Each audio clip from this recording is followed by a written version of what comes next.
Rain poured down like it was punishing me for even existing. I stood outside her apartment building, soaked through, shoes squelching with every step. My coat clung to me, heavy with water, but I barely noticed. All I could hear was her voice in my head, the echo of the words I'd soon hear again in person. When she opened the door, I almost didn't recognize her. Not physically, her hair, her eyes, the same smile, but the warmth I remembered was gone. She looked at me, not with love, but with something else. Something cold. "Hey. I didn't expect you here," she said, tucking her wet hair behind her ear. Her apartment smelled faintly of jasmine and something expensive. Not the cozy warmth of home, it was hers now, polished, perfect, untouchable. "I had to talk to you," I said, trying to keep my voice steady. I failed. My teeth chattered, and I felt like a child standing in front of a judge. "Please, can we? I need you to listen." She sighed and stepped aside. "Come in, then." "But I don't know if this is going to help." I followed her in, trying not to look around. The apartment screamed success. She had succeeded without me. Every corner whispered it. And every whisper stabbed me in the chest. I lost my job," I started. My throat tightened. "And, well, my savings." "You don't have to explain," she interrupted. She avoided my eyes. "I know." "Wait, what do you mean you know?" My voice cracked. I could feel the panic rising. "I know everything." Her hands fidgeted with the edge of the kitchen counter. "I know about your debts, your struggle, and I can't do this anymore." "Do this?" "Lena, we've been together 6 years." My voice rose despite the rain still dripping down my hair. "Do you know how many nights I stayed awake working 2 jobs just to support us? Do you know how much I've sacrificed for you?" Her lips pressed into a thin line. "I know. That's why it's so hard to say this. But I need a man with a future. I can't wait for you anymore." I froze. A man with a future? The words hit me like a punch to the gut. "Is that why?" She didn't answer immediately. I could see the hesitation, the guilt, the part of her that still cared, but it wasn't enough to stop her. I'm sorry," she whispered finally. "There's someone else." My stomach dropped. "Someone else? Who?" Her eyes flicked down. "Ryan, you remember Ryan? From school?" I felt my hands curl into fists. Ryan. The rich, smug boy who had everything I didn't.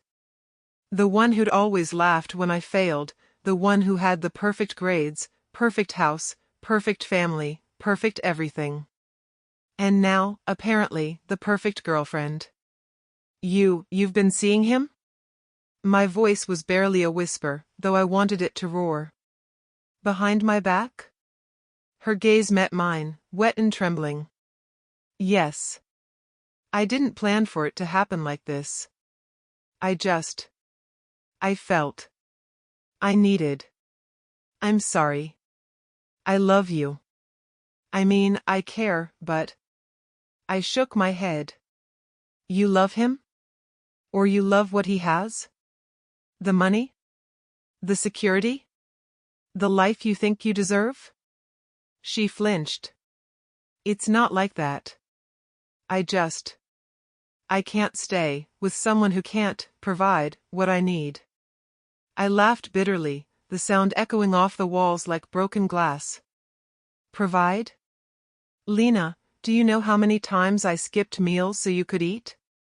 How many nights I worked my ass off so you could chase your dreams?" Her lips quivered, but she didn't argue. I know. And I appreciate it. I really do. But it's not enough for me anymore. I need stability. Someone who can give me that life now." I swallowed hard. You think Ryan can do that for you? That he can give you what I couldn't? Have you ever asked yourself if he even cares for you? If he even notices you? Her silence was answer enough. She didn't meet my eyes. She never did. So all these years, all those nights I spent thinking we were building something real, it meant nothing to you? I shouted, my voice cracking under the weight of everything. It was all just a stepping stone? Was I just poor boy entertainment until someone richer came along? Her hands covered her face. No, it wasn't like that. But the words were hollow. They never reached me. They couldn't. My heart felt like it had been hollowed out with a knife. You know what hurts the most? I asked quietly, taking a shaky breath. It's not that you left me. It's that I loved you so completely, and you just chose what you wanted over me. Like I was nothing. I didn't mean to hurt you, she said, voice muffled behind her hands. I thought this was best for both of us. Best for you, I said, voice low and dangerous. Not best for me. Not best for us. Just best for you. She nodded, tears sliding down her cheeks. I'm sorry. I turned away. I couldn't look at her anymore. Every second I stayed, every breath I took, was a reminder of my failure, my inadequacy. I couldn't do it. I couldn't stay. I can't watch you do this, I said, my voice barely audible over the rain outside. I can't watch you choose someone else over me, someone who doesn't even deserve you. I still care, she said, voice trembling. I don't want to hurt you more than I already have. You already have, I whispered, and the words felt like acid in my chest. You already have. I opened the door and stepped out. The rain hit me full force, soaking me instantly. My hair plastered to my forehead, my coat heavy, my shoes squelching with water, but I didn't care. I couldn't care. Every step away from her was like pulling a knife out of my heart and twisting it further. I heard her call my name, but I didn't stop.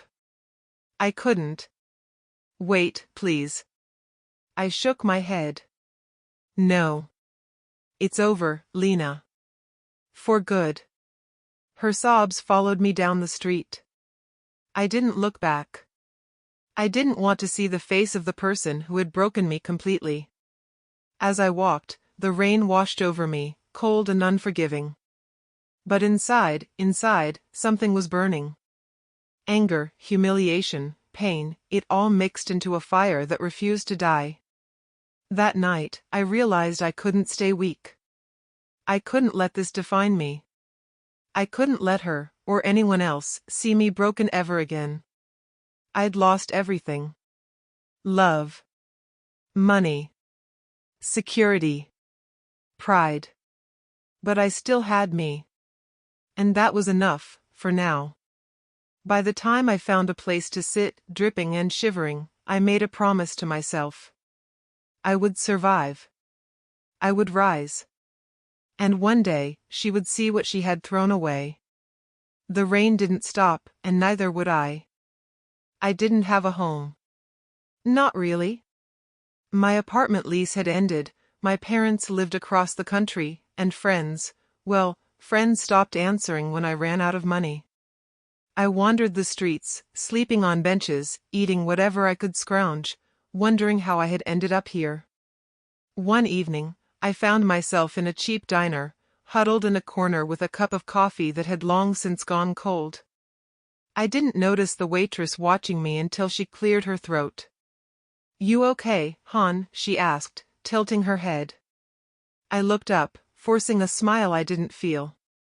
Yeah, fine. Just tired. You look like hell, she said bluntly. Rough day?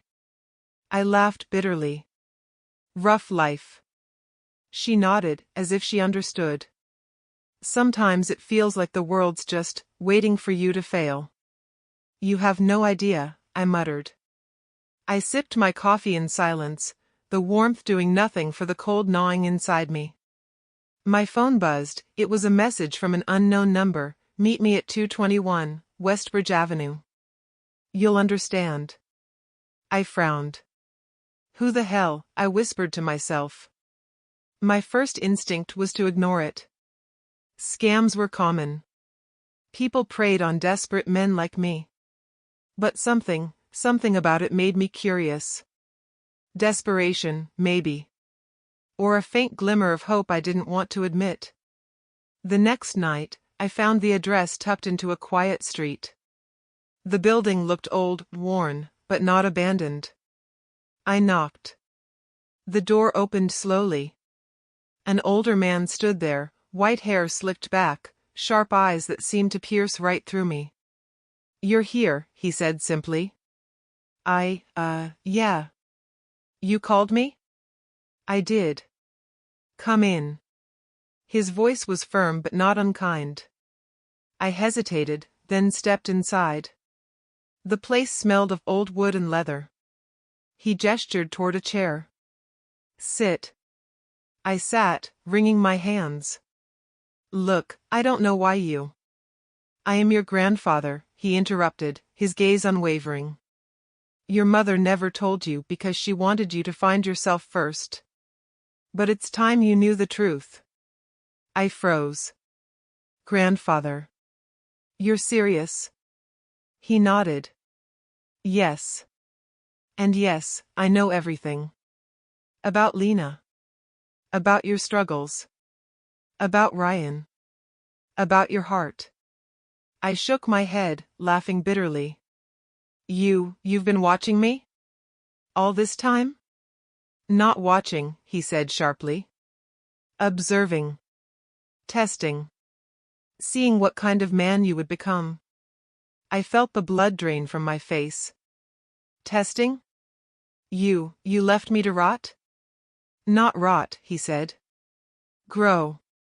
You've been through fire, and fire refines. But now, the next step begins. You are my heir. Everything I've built is yours. I laughed again, this time out of disbelief. You're joking. Right? You're telling me all this, that I have money, power, when I've been living like garbage? No joke, he said. He slid a folder across the table. All of it. The businesses, the assets, the investments. And more importantly, the knowledge. I will train you.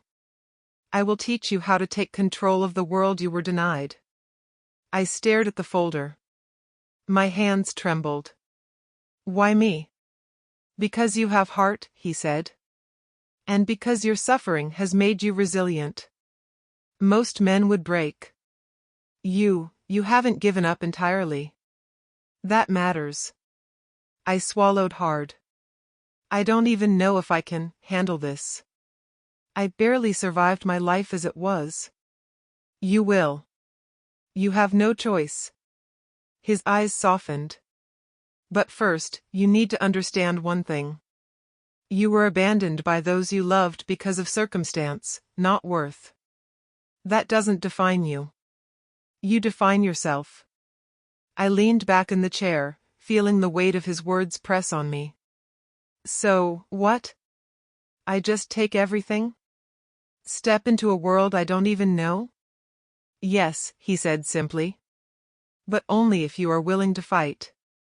Only if you are willing to let go of who you were, and become who you are meant to be. I looked down at my hands. Scars from my past, trembling from cold and despair, but ready. Something in me shifted. A spark I hadn't felt in months flared to life. I don't know if I'm ready, I whispered. You never will be, he said. But readiness is irrelevant. Courage isn't the absence of fear. It's acting despite fear. I laughed softly. You sound like a fortune cookie. He smirked. Then consider this the fortune you've been waiting for. I stayed silent for a moment, absorbing the truth.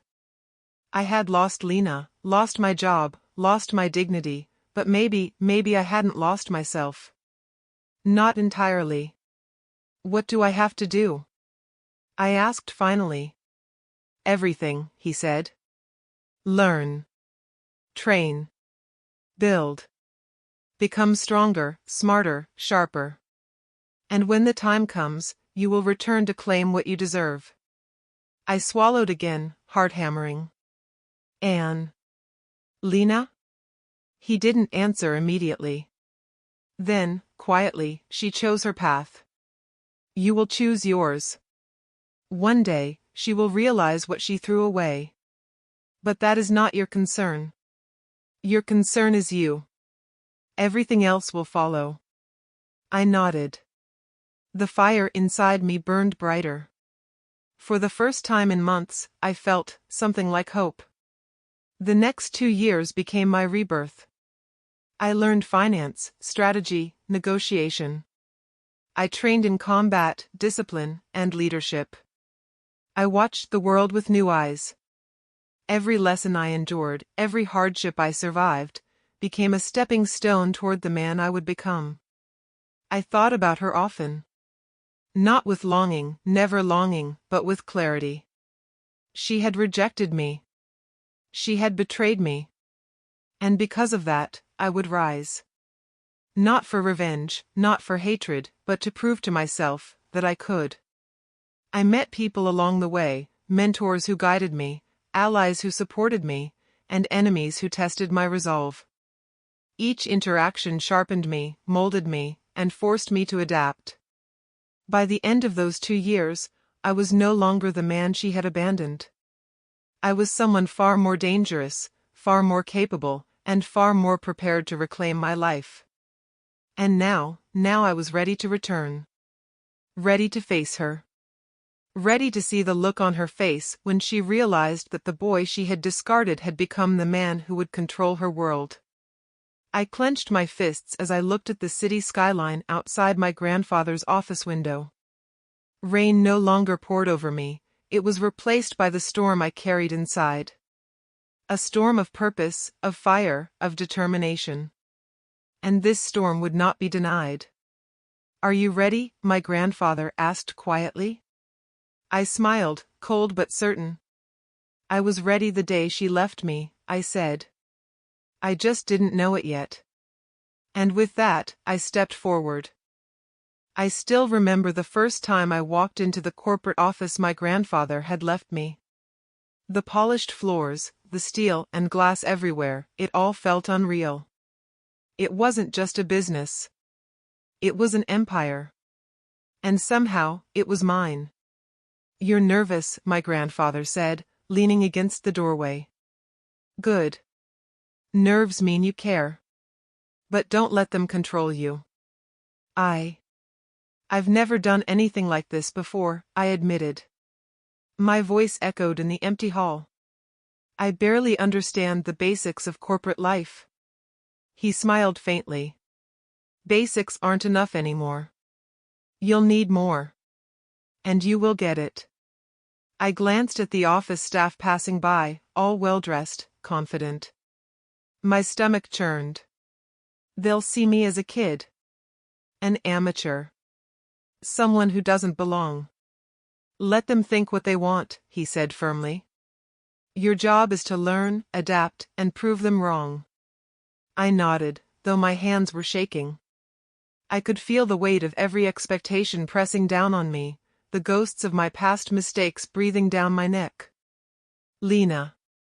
Ryan. Everything I had lost. First lesson, he said, sliding a folder across the desk. Study this. Every number, every contract, every client. Know it like your own heartbeat. I opened it and felt dizzy. Spreadsheets, investment portfolios, property holdings, millions, billions, all swirling in a confusing storm. This is insane, I whispered. Insane? Perhaps. But knowledge is power.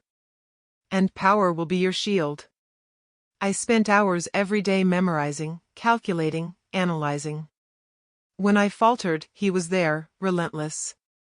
You think because you suffered outside that you understand power? You do not. You will learn control first, emotion second. Control. I had no idea how badly I needed it until I realized how often I had let life push me around. Lena's rejection. My job loss.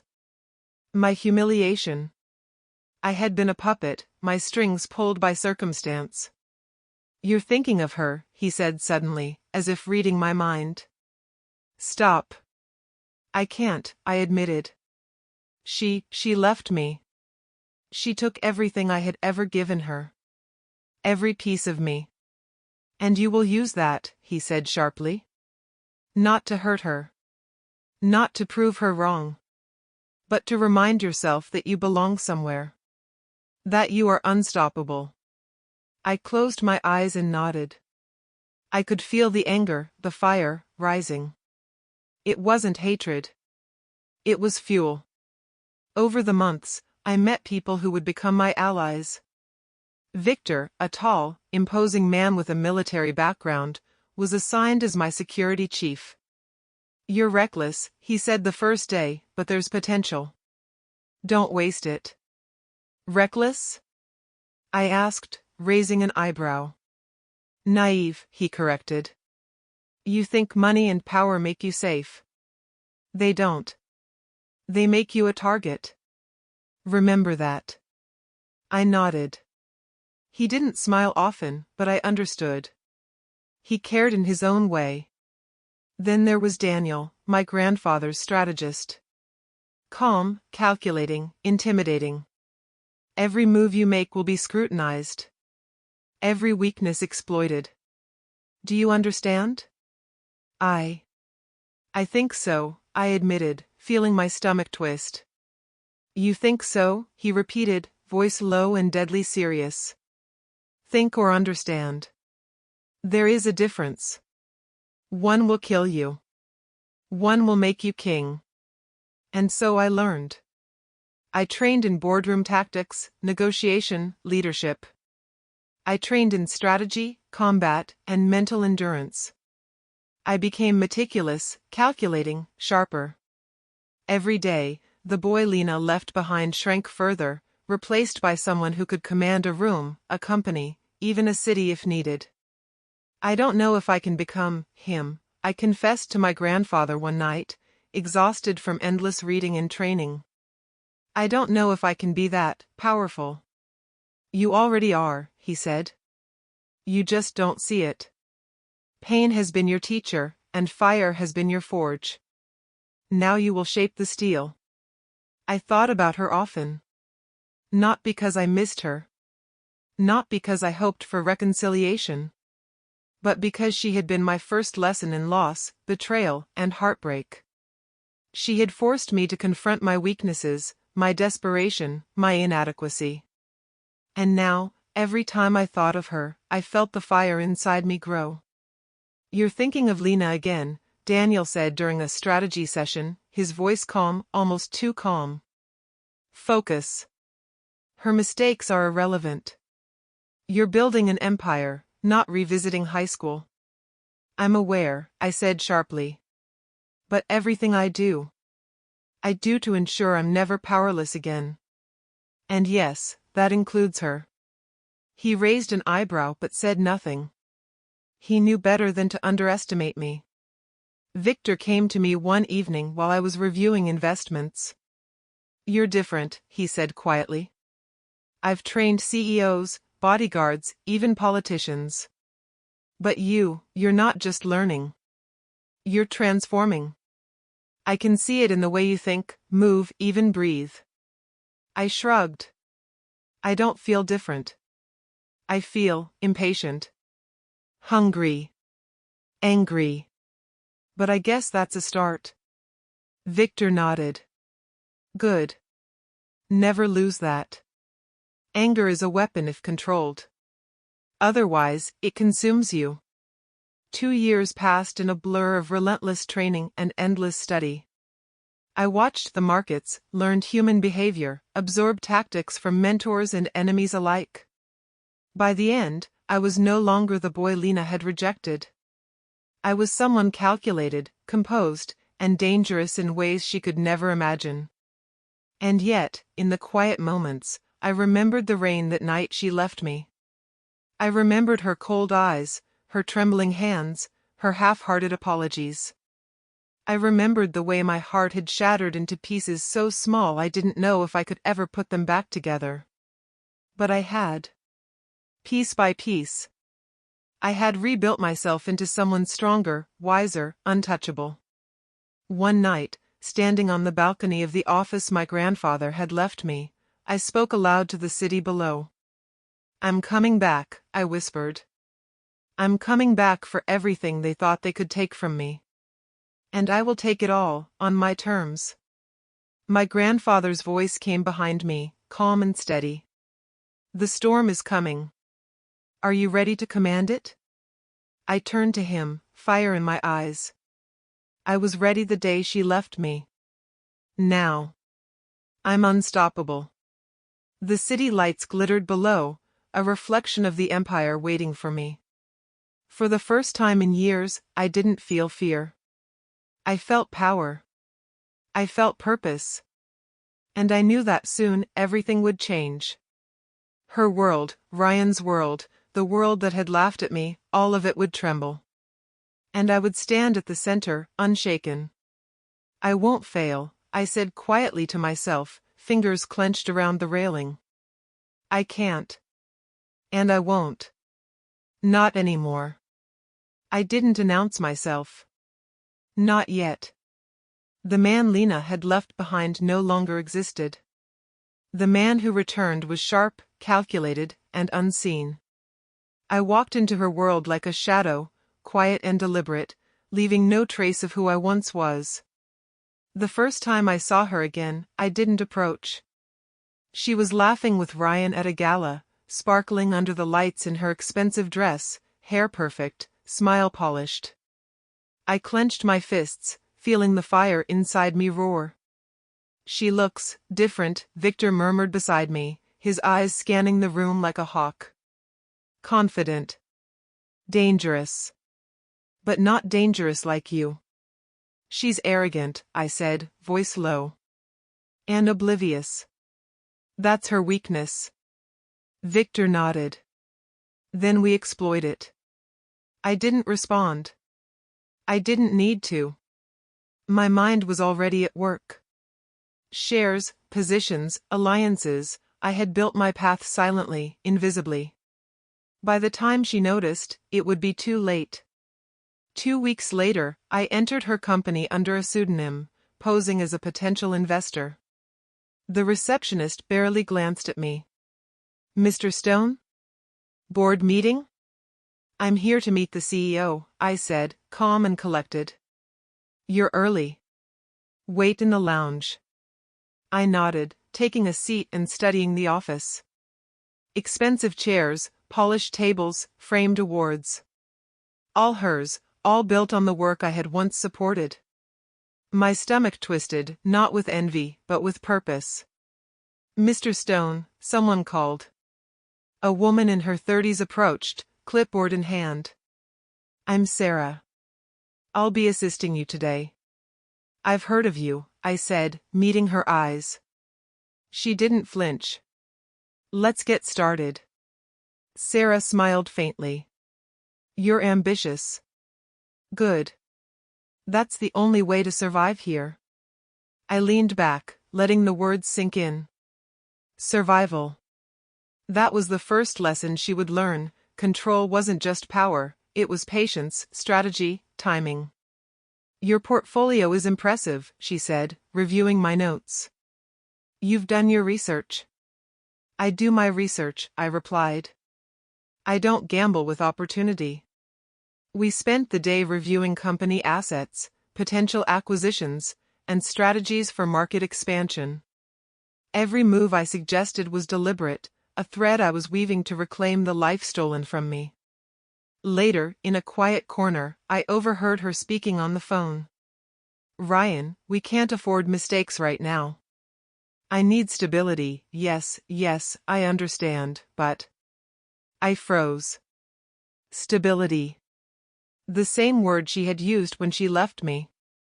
She had chased it then, and she was still chasing it now. I moved closer, careful to remain unseen, listening. I know he's unpredictable, but we'll manage, she continued. I can't let go of this deal, no, not yet. She sounded tense, uncertain. And for the first time in years, I felt a thrill, not of victory, but of opportunity. Your move, Victor said softly behind me. I smiled faintly. Patience, I whispered.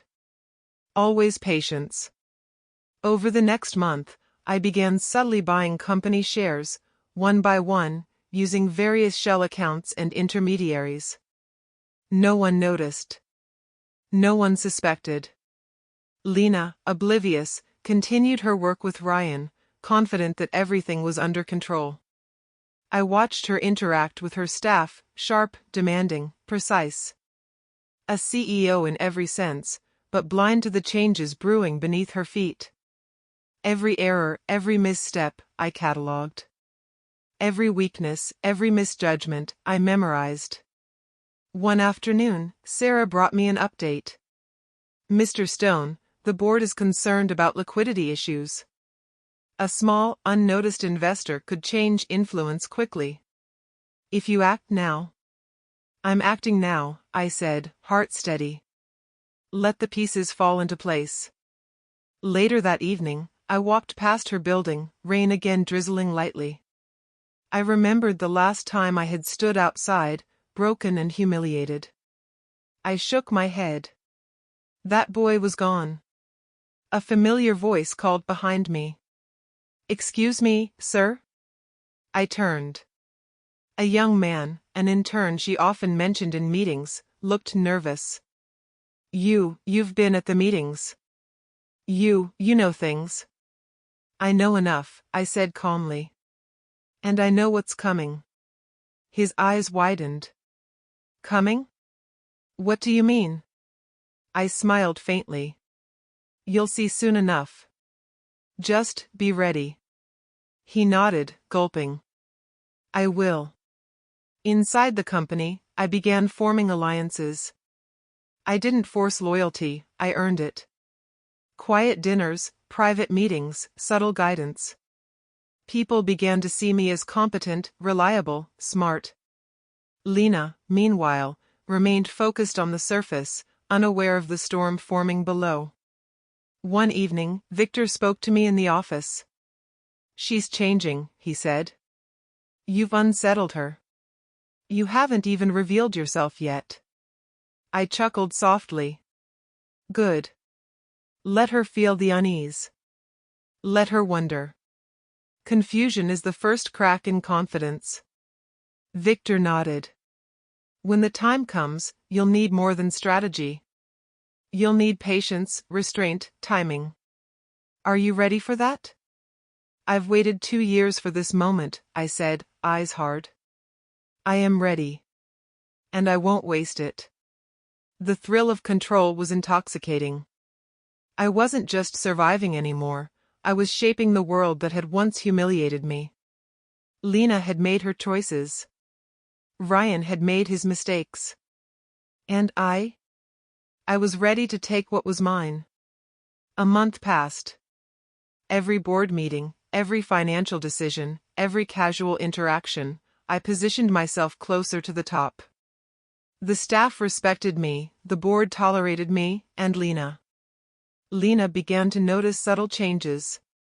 An unfamiliar investor suggesting profitable strategies, an outsider whose influence quietly grew, whose presence was almost magnetic. One day, she paused mid-conversation with Ryan and stared across the room, her eyes narrowing. Who is he? She muttered. Who? Ryan asked, following her gaze. The man, the one everyone listens to, she said. I don't know him. But he's everywhere now. Every meeting, every proposal, he's too sharp. Too present. I heard her words from across the hall, a quiet smile tugging at my lips. She didn't know it yet, but she was right. I was everywhere. And soon, she would know exactly who I was. Victor came to my side, quietly. Soon, he said. Be ready. I've never been more ready in my life, I replied. As I left the office that night, the streets glistening with rain, I felt the familiar mix of fire and calm settle in my chest. This was my world now. My rules, my timing, my game. And Lena?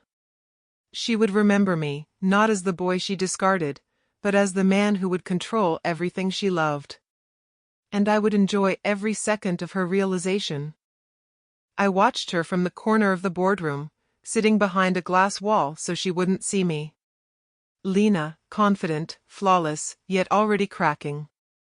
Ryan was beside her, flustered and tense. Every word, every gesture, every hesitation, they all told me she was beginning to notice the changes I'd made. Lena, we need to reconsider the marketing budget, Ryan said, rubbing his temple. We can't risk overspending before Q3. She snapped her head toward him, frustration clear. I told you, Ryan. We've allocated funds. We adjust elsewhere. Stop panicking. I smiled faintly. That edge in her voice, that strain, was exactly what I wanted her to feel. Confidence was fragile. I had learned that during my years of training. A single doubt could unravel even the strongest facade. Victor leaned closer.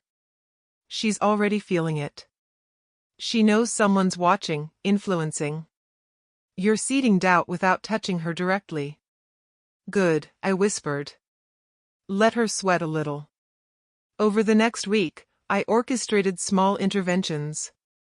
A misfiled report here, a subtle tip to a rival investor there. Nothing overt, just enough to create hesitation, errors, and second-guessing.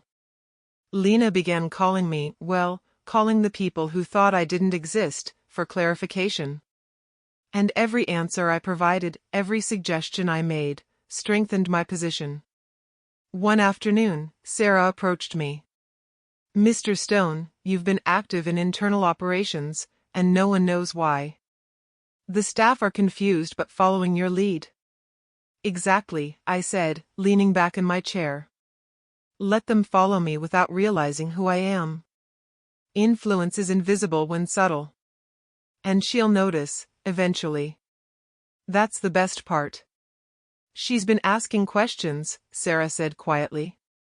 About meetings, proposals, about an investor who keeps suggesting strategies that align perfectly with her goals. She's unsettled. I chuckled softly. Good. Unsettled is the first step toward panic. She'll try to find the source, and the harder she looks, the closer I get to her. Later that evening, I encountered her in the elevator.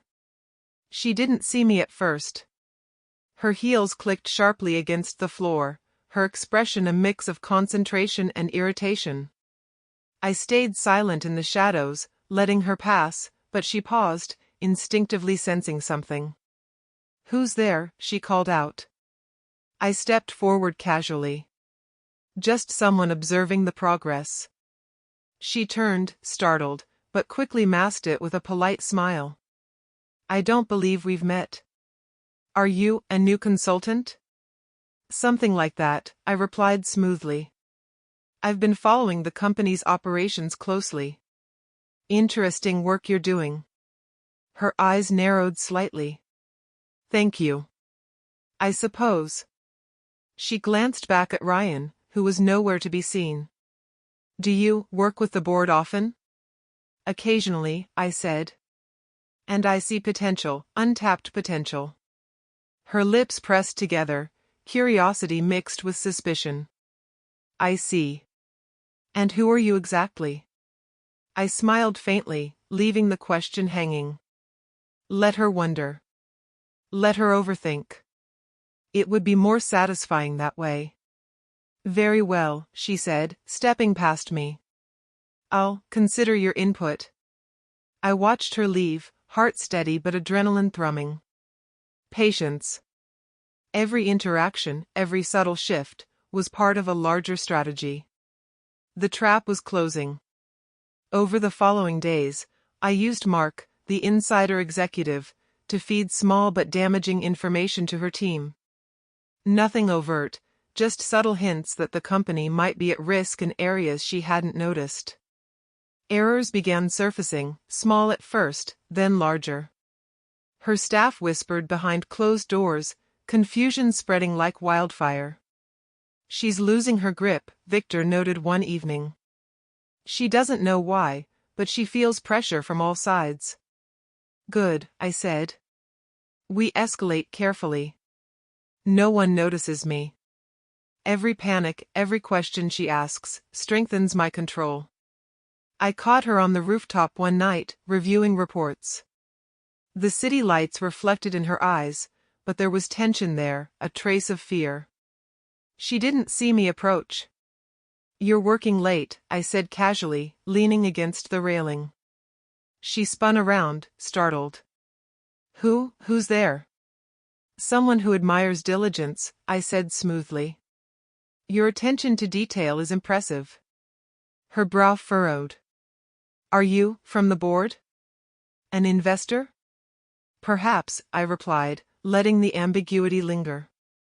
"Or perhaps just someone observing, someone ensuring the company doesn't falter." She studied me, suspicion and unease flickering in her expression. "I don't know you." "I know enough," I said softly. "Enough to see potential, and enough to see cracks." She took a step back. "Cracks? What are you talking about?" "Your leadership isn't failing," I said, "but stress and doubt can destroy the strongest leader. Even you." Her lips parted. You don't belong here."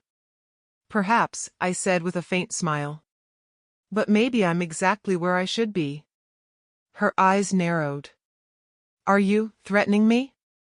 "Not threatening," I said, voice calm, eyes steady. "Advising. Subtle guidance.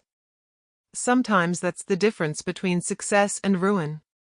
She said nothing after that, just stared at me, eyes wide, searching. The fear was tiny but unmistakable, and it thrilled me. Not because I wanted to hurt her, but because I was finally in control.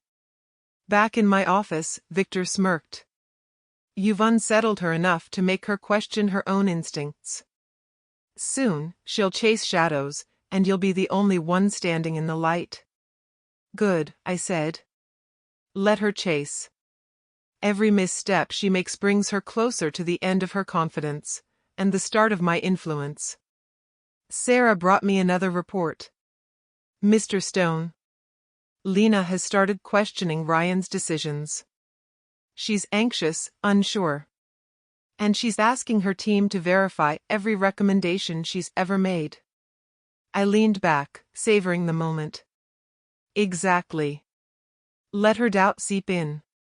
Let panic grow. Her empire will crack under her own weight, and I'll be there to claim what she can no longer hold. Over the next week, I increased my influence subtly. Every board decision I touched, every strategy one suggested, aligned perfectly with her objectives, but with hidden advantages I alone could exploit. Employees began looking to me for direction. She noticed. I watched her notice. The slow panic, the tension, the sleepless nights, it all built toward the moment she would realize who had been shaping her company from the shadows. One rainy night, I stepped outside her building, rain dripping from the brim of my coat. I remembered standing here years ago, shattered and abandoned. Now, I was reborn, silent, patient, unstoppable. Victor glanced at me. "Soon, the first move that truly matters will be made. Are you ready?" "I've been ready my whole life," I said, voice low, steady. "And she'll know it soon enough." The trap was closing. Slowly, inevitably.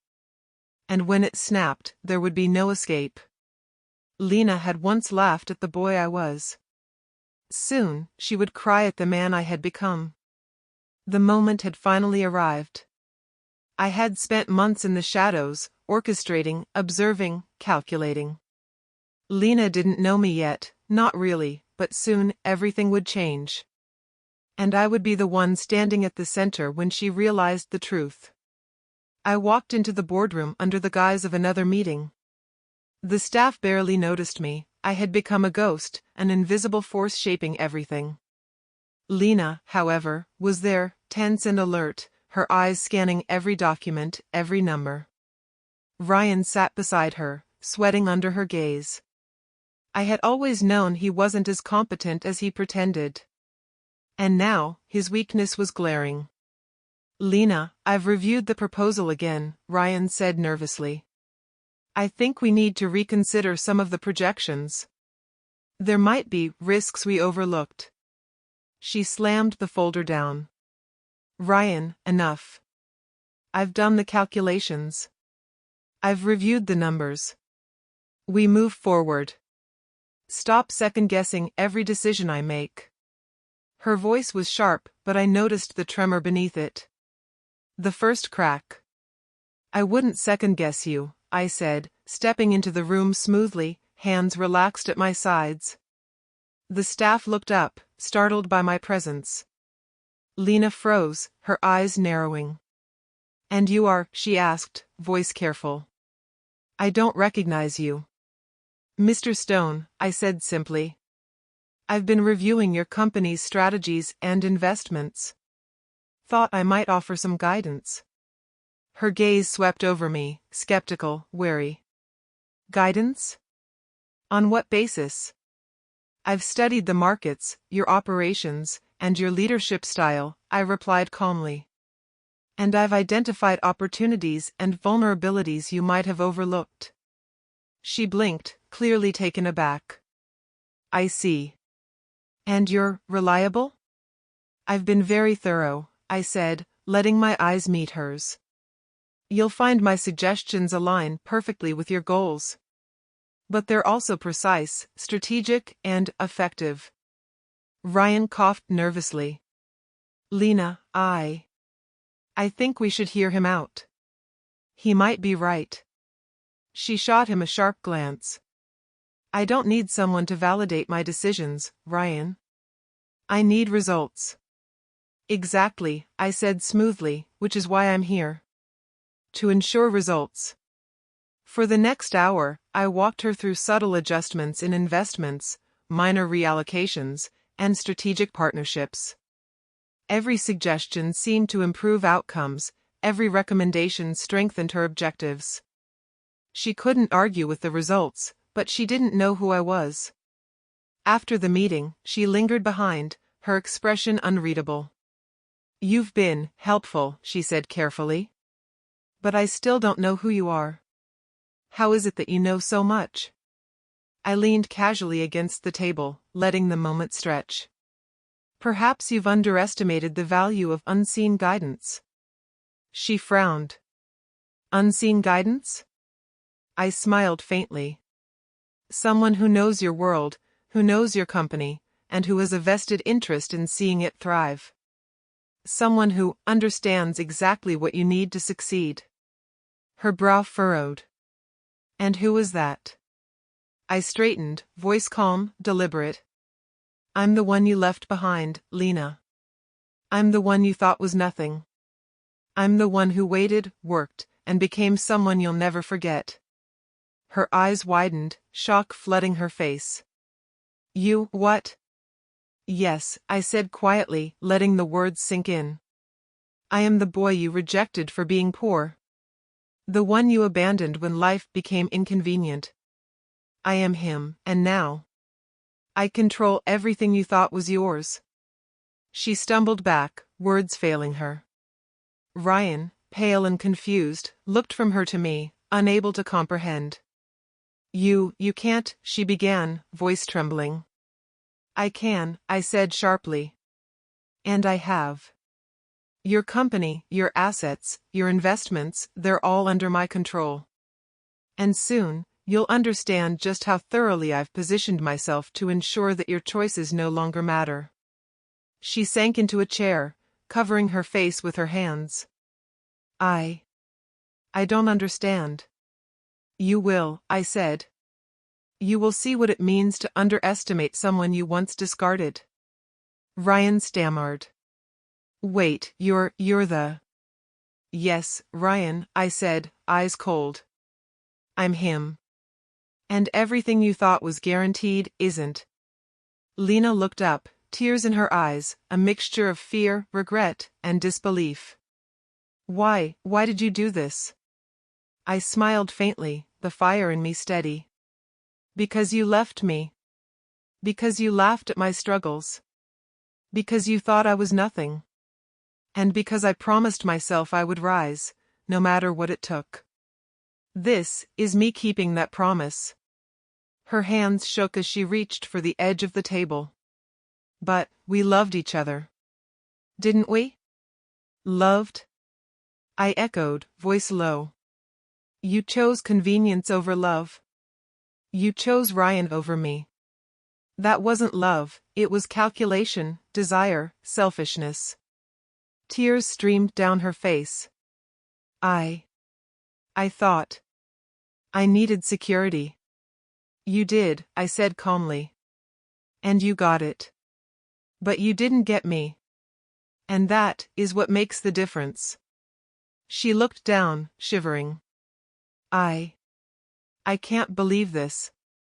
You became everything I ever wanted to be with someone else. I didn't become anything for you, I said softly. I became this for myself. Because I had to survive. Because I had to rise. And because you forced me to see who I truly am. She choked back a sob. I never thought. Exactly, I interrupted. You never thought I could.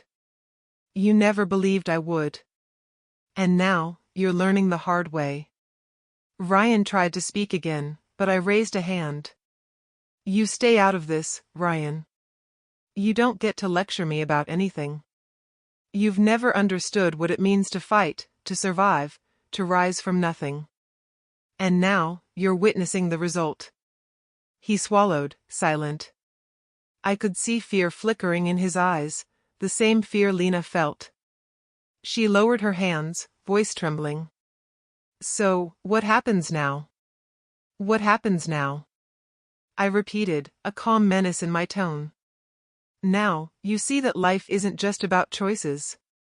It's about consequences. You chose him over me. You chose comfort over loyalty. And now, you watch as the boy you discarded becomes the man you cannot ignore. Her shoulders slumped, resignation creeping in. I never thought you'd become this. I didn't, I said softly, stepping closer. I became this because I had no choice. Because survival demanded it. Because betrayal forced me to rise. And because I promised myself that I would never, ever be powerless again. Her lips quivered, tears falling freely now. I'm sorry. I didn't know. Save your apologies, I said sharply. They mean nothing to me. What matters is action. What matters is respect earned, not begged. What matters is control. The room fell silent. Only the hum of the city outside filled the space. I could feel her trembling, the weight of her realization pressing down. You're the man I should have never let go, she whispered. The one I threw away. And that, I said quietly, is exactly why you will remember my name. Always. Ryan slumped in defeat. Lena buried her face in her hands. I stood tall, calm, unstoppable. The silent return had succeeded. The trap was no longer subtle. It had snapped. And I was at the center of it. I didn't rush. Power, I had learned, demanded patience. I let her stew in her own fear, the knowledge that I controlled everything she had worked for. Every day, I moved a piece, rearranged the board, tightened my influence. Lena's confidence fractured a little more with each passing hour. She finally called me into her office herself. I could hear her voice shaking over the phone. Mr. Stone. I need to see you. Please. There's a problem, and I think you can fix it. I smiled faintly, leaning back in my chair. She had no idea. Of course. When should I come? Now, please, she said, barely able to hold herself together. I arrived minutes later, casual, composed, unassuming. She looked smaller than I remembered, fragile under the weight of everything she thought she controlled. Ryan hovered behind her, eyes wide, unable to speak. Sit, I said calmly, gesturing to the chair across from her desk. She obeyed, hands clasped tightly together. I don't understand. I've tried everything, but the numbers, they're all wrong. The projections, the investments, something's off. And the board, they're asking questions I can't answer. I leaned forward, voice soft but steady. You're right. Things are off. But not because of you. The world is changing, and the wrong choices can destabilize even the best managed company. Her hands trembled. Then, help me. Please, just tell me what to do. I can't lose this company. Not now. Not everything I've built. You don't understand, I said, tone sharp. This isn't about saving the company. This is about understanding who controls it. And right now, that's me. She stared at me, disbelief flashing in her eyes. You, what? You control everything? I leaned back, eyes cold, voice measured. Yes. Every share, every decision, every investment. I'm the one behind every subtle shift, every unseen change. You thought you were in control, but you weren't. I was. Her lips quivered. But how? How is that possible? You never paid attention, I said softly. You were too busy chasing convenience, ignoring loyalty, and underestimating the people who once cared for you. You chose comfort over commitment. And now, you're paying the price. Tears streamed down her cheeks.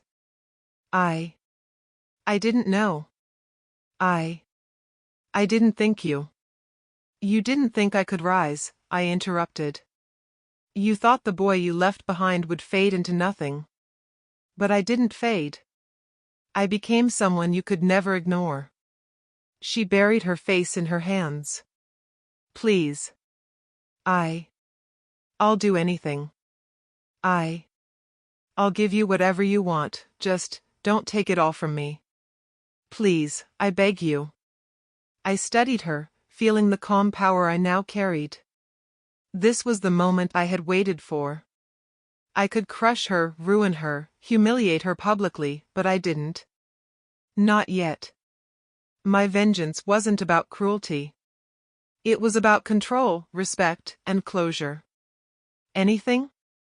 I asked, voice quiet, deliberate. Yes, she sobbed. Anything. I'll sign whatever contracts, cede whatever positions, I'll step aside if you want me to. Just, don't destroy me. I smiled faintly. Good. Then you understand me better than you realize. Power isn't given, Lena. It's taken, and sometimes, it's demonstrated. Her tears fell faster. I understand. I'll do whatever you ask. I raised a hand, stopping her. Not yet. First, you need to recognize one thing. What you had with me. That choice, that rejection? It wasn't just about love. It was about respect. And you lost both when you chose him over me. Her eyes widened, pain etched into every line of her face.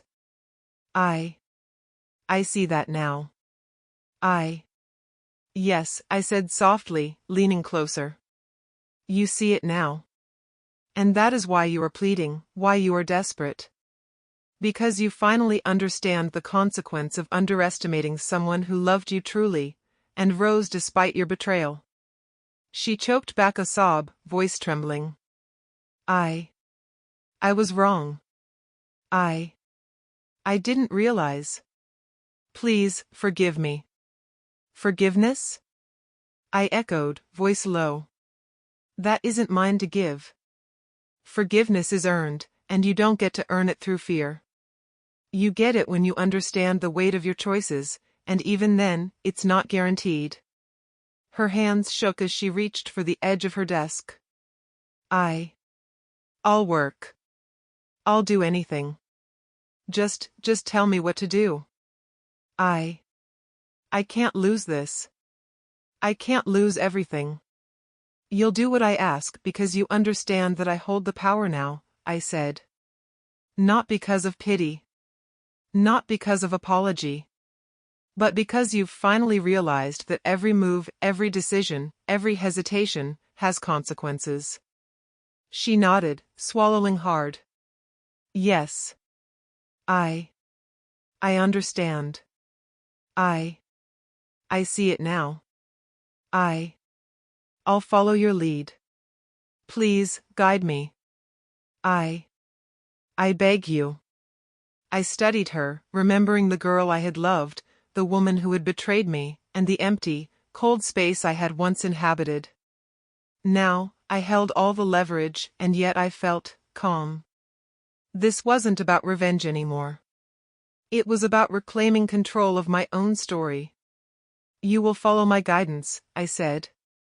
And you will learn respect, Lena. Not for me, but for yourself. Power is not given. It is earned, maintained, and defended. And you have ignored that for too long. She lowered her head, nodding quickly. I understand. I won't forget. I won't make the same mistake again. Please, just guide me. I leaned back, letting the silence stretch. The staff outside the door murmured among themselves, sensing the tension, but unaware of the depth of what was unfolding. Victor's voice echoed in my mind, patience, control, timing. Yes, I whispered softly. This is exactly how it should be. I stood, walking toward the window and gazing at the city lights below. The rain began again, soft, cleansing, a mirror of the storm inside me. I felt the calm, the power, the clarity I had earned. She remained kneeling, humbled, broken, but not destroyed. Not yet. That was the lesson. Respect demanded acknowledgement. Fear demanded clarity. And both she would learn tonight. I turned to her, voice quiet but firm. The next steps you take, they will determine your fate. Not mine. Not mine at all. You'll survive if you respect the rules. You'll fail if you forget them. Her eyes widened, tears shimmering. I understand. I will obey. Please, just. I beg you, help me. I am helping you, I said, voice steady. I'm showing you the consequence of every action, every choice. And this is your first lesson. She bowed her head, shivering. Yes, lesson learned. I will not forget. I smiled faintly. Good. That is all I require tonight. Remember, Lena, this is only the beginning. I left the office, rain falling softly on my coat, heart calm. The trap had tightened. The storm was rising. And soon, she would understand fully, the boy she had abandoned had become the man who now held her world in his hands. I had waited for this moment. And now, the day she begged for mercy had come. The next morning, Lena arrived at the office looking exhausted. Her perfectly polished image was gone, replaced by someone tense, uncertain, and fragile. She knew I had changed everything, and the weight of my silent return hung over her like a storm cloud. "Good morning, Mr. Stone," she said quietly, avoiding eye contact. I nodded, calm, measured. "Morning, Lena. Sleep well?" She flinched at my tone. Barely. There's a lot to think about. Mistakes and consequences." "Exactly," I said softly. "Mistakes carry weight. Consequences are inevitable. And pride is often the first thing to crumble." She looked at me, eyes wide, but said nothing. Ryan, as usual, hovered nearby, trying to maintain control. "Lena, maybe we should call an emergency board meeting? Reassess our strategies?" "No, Ryan," she said, voice shaky but firm. We handle this carefully. We listen to him." She glanced at me, almost pleading. "Please, guide us." I studied her, noting every flicker of doubt, every tremor in her hands. Pride had been her armor. Now it was shattered. She had learned humility, the hard way. And I could see it in every line of her posture, in every glance she cast toward me. "Very well," I said. "We begin with your investments. Some allocations are risky, some are underperforming. We'll adjust them strategically. Step by step, carefully, with precision." Her hands tightened around the desk. I understand. Yes, step by step." Victor's voice echoed in my mind, patience. Timing. Control. I smiled faintly. Exactly. Now, first, let's review your overseas assets. Some of these need consolidation. Others need management that aligns with the overall strategy. She nodded, biting her lip, keeping her composure but clearly tense. I will follow your lead. I don't know why, but I trust you." "Good," I said. "Trust is earned. And right now, I'm showing you how fragile pride can be." The staff began noticing the subtle changes. Every recommendation I made, every correction, every slight shift in operations, strengthened my position. Lena could sense it. She would have been in control, confident, respected, but now she was nervous, second-guessing, doubting. She approached me during lunch, hesitant. I'm sorry for everything. For the past. I see now. I was wrong. Apologies don't undo choices, I said, voice calm, deliberate. They don't erase consequences. Pride broken is a lesson you must live through. Her lips quivered. I know. I feel it every second. I can't. I don't know what to do without your guidance. I stepped closer. Do not mistake this for mercy, Lena. This is strategy. Your pride fell first, because it had to. Now, you will learn discipline, humility, and respect. Only then can you regain any semblance of stability. Her eyes brimmed with tears. I understand. I'll do anything to fix what I've broken. Anything? I asked, tone low, deliberate. Yes, she whispered, voice trembling. Anything. I will obey, I'll follow, whatever you say. Just, don't let me fail completely. I studied her for a long moment. Fear, regret, submission, it was all there, raw and unpolished. Pride had been her shield. Now it was in pieces at my feet. And I would not grant her mercy, not yet. I don't grant mercy, I said softly. I only show consequences. You will rebuild, carefully. Step by step. And every move you make will remind you why you ever feared losing control. She nodded, swallowing hard. Yes. I understand. I'll do exactly as you say. For weeks, I orchestrated a series of small, subtle crises. A miscommunication here, a delayed contract there, minor errors in reporting. Nothing catastrophic, nothing obvious. But enough to keep her on edge, to remind her constantly that control was no longer hers.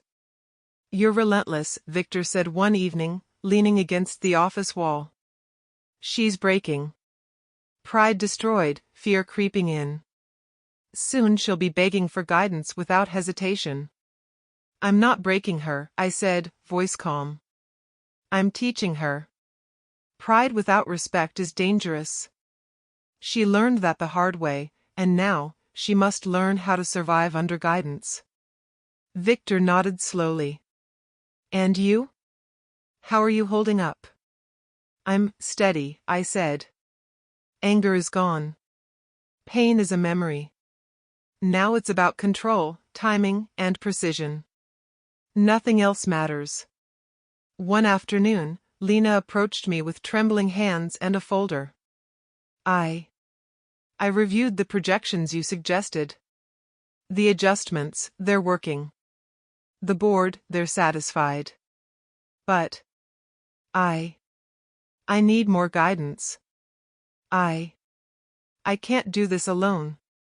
I took the folder, flipping through the pages. Everything was accurate, precise. My influence was undeniable. You don't need to do it alone because you've already learned that your pride alone isn't enough. Guidance, strategy, that is power. And right now, you are under my power. Her lips parted, fear and awe mixed together. I understand. I'll follow your instructions. Every step, every decision. I won't hesitate. Good, I said softly. You see now. Pride alone doesn't protect you. Knowledge, guidance, patience, that's what sustains power. And you will learn that through discipline. Tears ran down her face. I never realized. I thought I was in control. I was so wrong. Yes, I said calmly. You were wrong. But that's the lesson. Pride falls before discipline, fear comes before respect. And you have learned both. Ryan glanced nervously between us. Lena, are you sure about this? This approach? Yes, she said quietly, voice trembling but resolute. I understand now. I see what I've lost. I trust him to guide me. I have no choice. I leaned back, satisfied. The lesson had taken hold. Pride, once unyielding, had fallen. Fear, humility, and respect were now planted firmly in her mind. And I was finally in complete control. Victor smiled faintly. She's yours. Fully. Pride destroyed, ego humbled, she will follow. I know, I said softly. And she'll remember this forever. Pride broken is unforgettable. Humiliation, unforgettable. And this is the moment her world changed. Not mine. Hers. I turned toward the window, watching the city stretch endlessly, rain beginning again. The storm outside mirrored the storm I had created inside her world. Every step I had taken, every moment of patience, every quiet manipulation, it had led to this. The fall of her pride was complete. She had learned fear, respect, and obedience. And I had learned patience, control, and the power of strategic vengeance. Lena looked at me from across the room, tears streaking her cheeks, trembling hands clasped together. I understand now. I won't make the same mistakes again. I I'll do everything, exactly as you say. I nodded, calm, composed, unshaken. Good. That is all I require. Pride broken is the first step toward survival. The rest, you will learn with time. And in that moment, I realized the truth. The boy Lena had rejected was gone forever. The man she faced now was unstoppable. The office was quiet that morning, except for the low hum of the city outside. I arrived early, as always, and Lena was already there, sitting at her desk with her head bowed. The light from the windows hit her face just right, highlighting the exhaustion, the tension, the cracks in the armor she had worn for so long. Morning, I said calmly, letting my presence fill the room without force. She looked up, startled, eyes wide. Morning. Mr. Stone. Her voice trembled slightly, betraying the anxiety I had cultivated. I smiled faintly. You're early. I couldn't sleep, she admitted. I keep thinking about everything. About how much has changed. Exactly, I said softly. Everything has changed. And now, you're beginning to understand the consequences of underestimating someone you once dismissed as weak. Her lips quivered. I know. I see it now. I never realized how much I lost. How powerless I was. You weren't powerless, I said quietly. You were simply blind. And now that blindness is gone. That realization, that's the moment your world truly shifted. She swallowed hard, looking down at her hands. I understand. I feel it. Every step I take now, every decision, it's like I'm walking on a wire, knowing someone is above me, watching, guiding. I can't. I don't want to fail. You won't fail, I said softly. Not if you follow guidance, strategy, discipline. But understand this, your comfort, your control, those were illusions. Your world, it's mine now. And it will remain mine until you learn how to navigate it properly.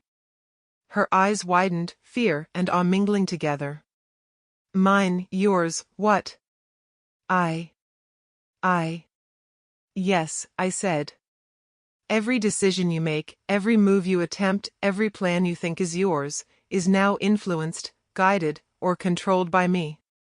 You see now what it means to be beneath someone you once thought you could manipulate or dismiss. This is your lesson. She leaned back in her chair, trembling. I never thought that someone I left behind would rise so completely.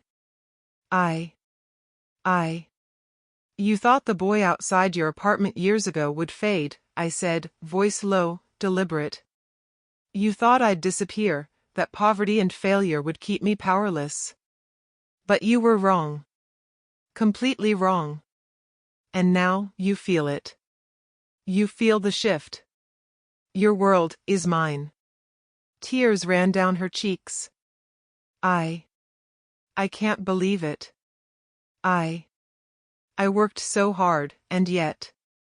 I'm helpless. You're not helpless, I said calmly. You're learning. Fear and respect are powerful teachers. Pride falls first, understanding comes next. And now, you see that power isn't just money, position, or influence. It's patience, calculation, and timing. And those are mine.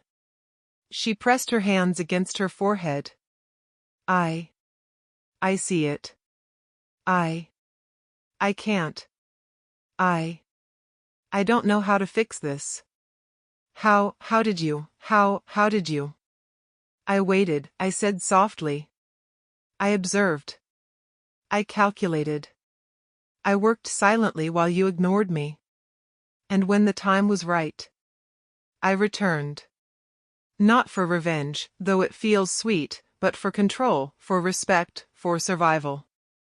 And now, everything you thought was safe, secure, and yours, is under my influence.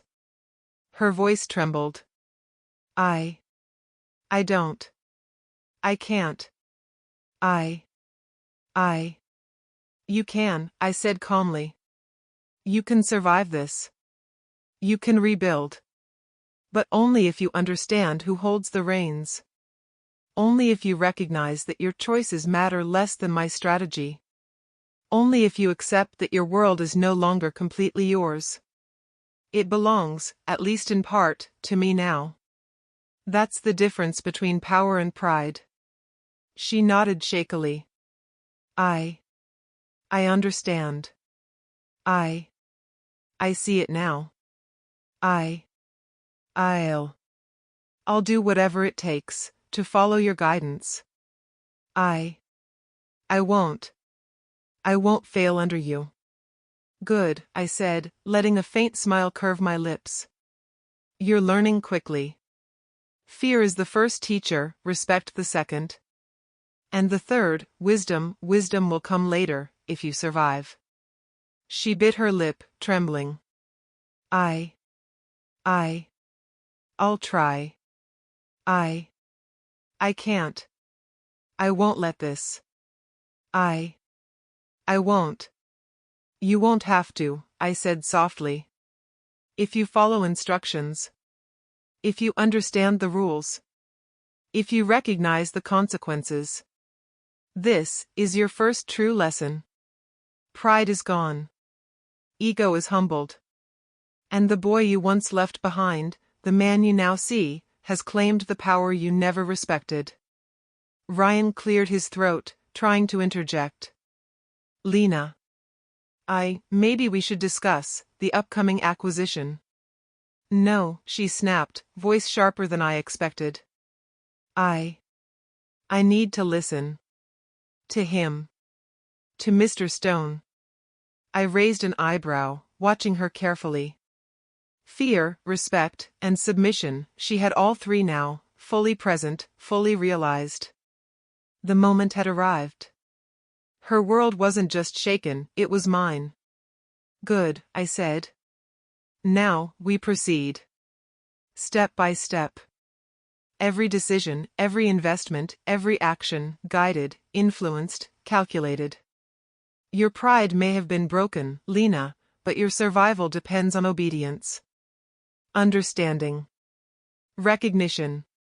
And I will make sure you never forget it. Tears streamed down her face, but her eyes held clarity now. I understand.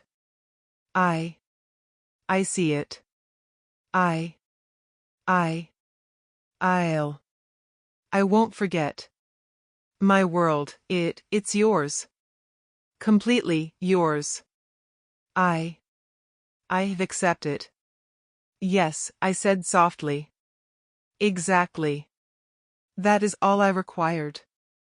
Pride destroyed, fear instilled, respect understood. The realization, complete. Your world, mine, in part, and entirely dependent on how you choose to follow.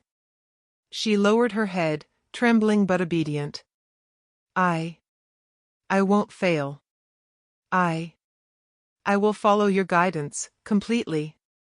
I understand my place now.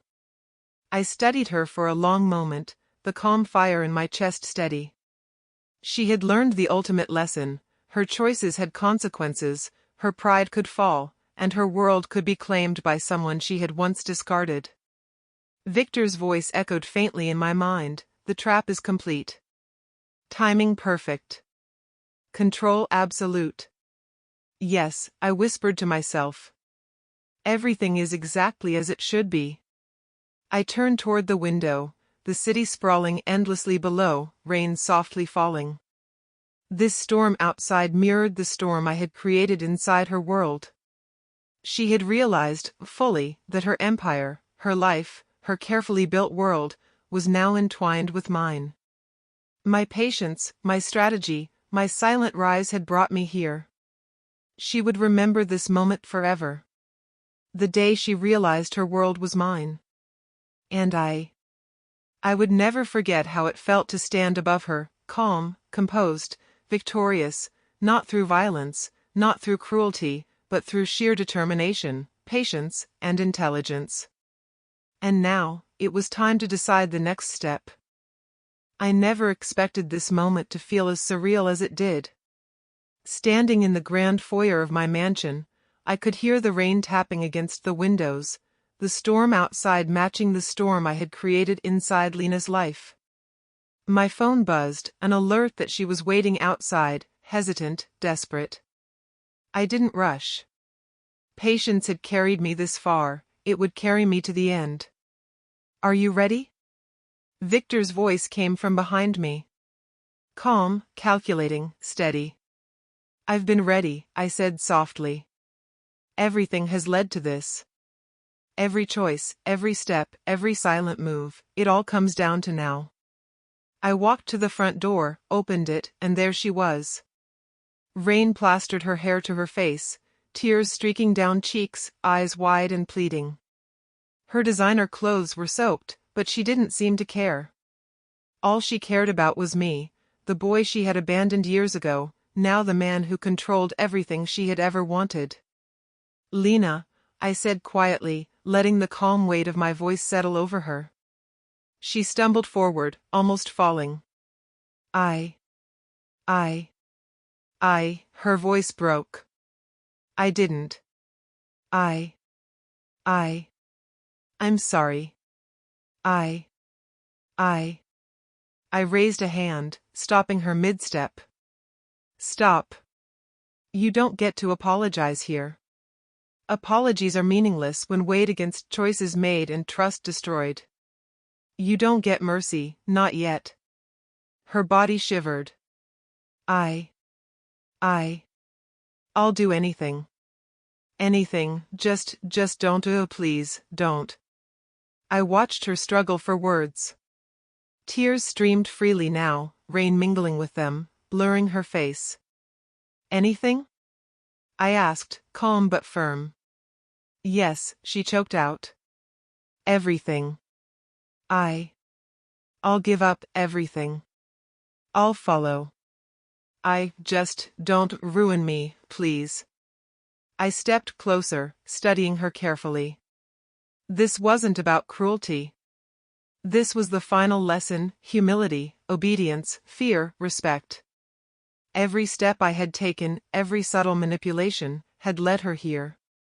Pride, power, control, she had lost all of it, and now, she fully realized the consequences.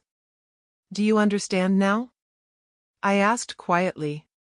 Do you understand what it means to reject someone, to abandon loyalty, to mock love for convenience? Her lips trembled. I understand. I see now. I was wrong. I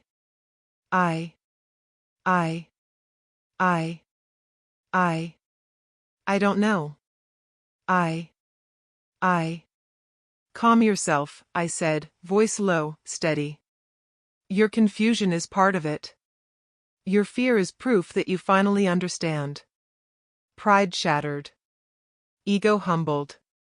Power reclaimed. She sank to her knees in the rain, shivering. I never thought I could.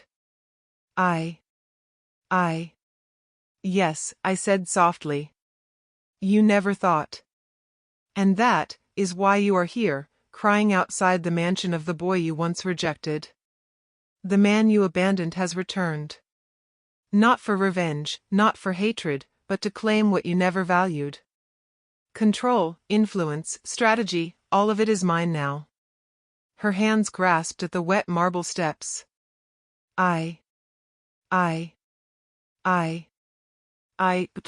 Please. You plead, I said quietly, letting the truth hang. You beg. And that is the lesson. Your world, your pride, your control, none of it is safe. None of it is permanent. And now, all of it rests under my influence, whether you like it or not. Tears streaked her face as she looked up at me. I see it.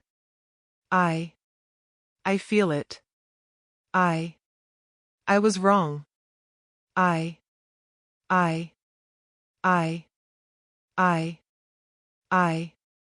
Yes, I said calmly.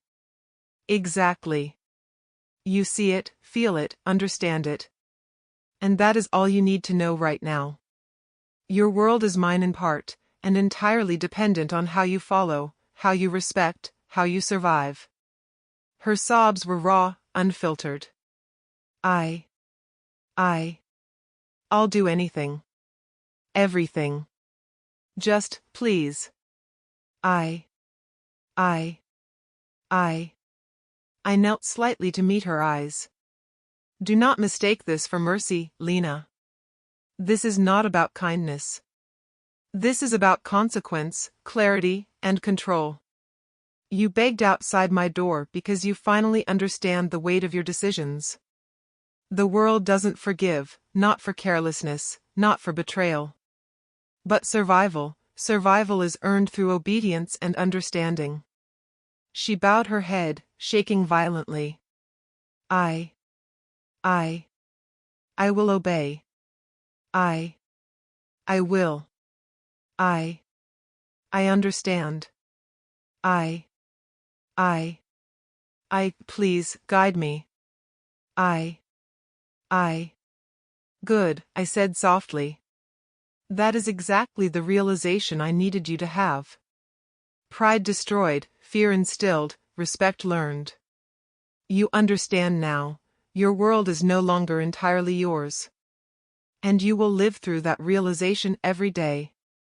She shivered, tears blending with rain, her body trembling. I can't believe. You. Yes, I said quietly. You cannot believe. You cannot comprehend fully the boy you discarded who became the man who now stands before you. That disbelief, that realization, that is your lesson. And it is complete. Ryan appeared at the steps, pale and confused. Lena, what is going on? She's learning, I said softly. Learning that choices have consequences. That loyalty is valuable. That abandoning someone for comfort carries a price. And she is paying it. His jaw dropped. But this. I. Silence, Ryan, I said firmly. You will not interfere. You will observe. Every choice she makes now, every step she takes, is under guidance. Obedience. Discipline. Respect. And none of it is yours to question. Lena sobbed openly, voice raw.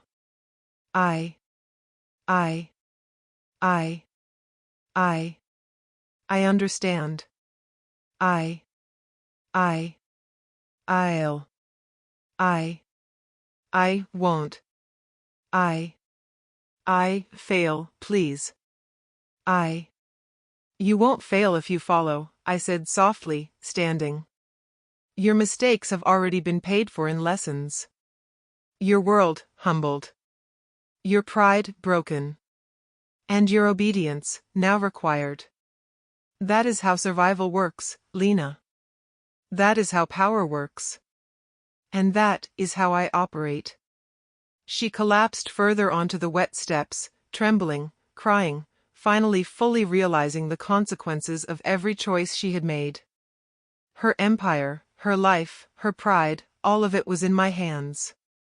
I stepped back, letting the rain wash over both of us, calm, composed, victorious. The storm outside mirrored the storm inside her. Every step I had taken, every subtle move, every patient plan had led to this exact moment. Victor's voice echoed faintly, the lesson complete. Control absolute. Timing perfect. Yes, I whispered, watching her shiver and sob. Everything is exactly as it should be. The boy you rejected has become the man you cannot ignore. And the world you thought you controlled belongs, in part, to me. I turned, stepping inside, leaving her on the steps. Not defeated entirely, but humbled, broken, and fully aware. She would never forget this. The day she cried outside my mansion, the day she realized that the boy she left behind had returned and claimed what she once took for granted. And as the rain continued, I felt it, the calm after the storm, the victory earned through patience, planning, and unyielding resolve. I had waited for this day. And now, it was finally mine.